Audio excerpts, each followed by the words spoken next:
A new twist for thousands of jobless workers in California. KPIX 5's John Ramos shows us what they need to do now to keep their unemployment benefits coming in. When they shut the economy down, the assumption was that when people could go back to work, they would. But it hasn't quite worked out that way.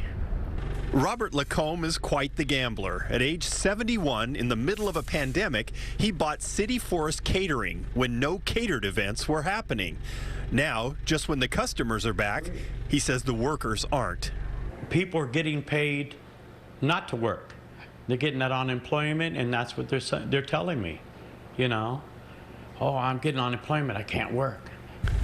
During the pandemic, when there were no jobs available, the State Employment Development Department dropped the requirement that people getting unemployment benefits actively search for a job.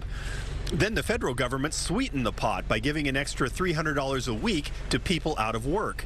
That created a disincentive for people to rejoin the workforce, and EDD is taking the first steps to correct that.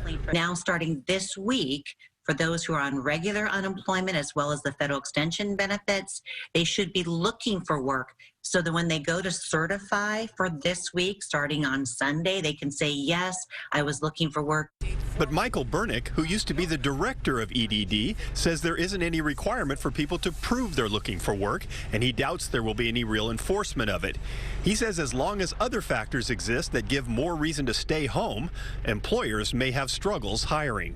I think things will really only begin to change when in September, when the unemployment assistance supplement ends, and when the schools finally reopen and child care increases and people's health concerns, real and imagined, decrease. It's only when those elements begin to come into play that I think we'll begin to see a real return to work.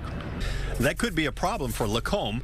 As he heads toward the busy holiday catering season, he hopes his kitchen will be full of workers, once again earning a paycheck and helping the big bet he placed on his business pay off. Do you think it's good for society for us to offer incentives for people not to work? No, never, never. Just don't think it's... I think everybody should pay their way, you know.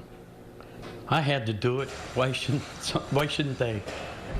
In San Francisco, John Ramos, KPIX 5. The EDD spokesperson says workers face a penalty of perjury if they lie about job searches. Unemployed workers are encouraged to keep a log of their efforts to find work.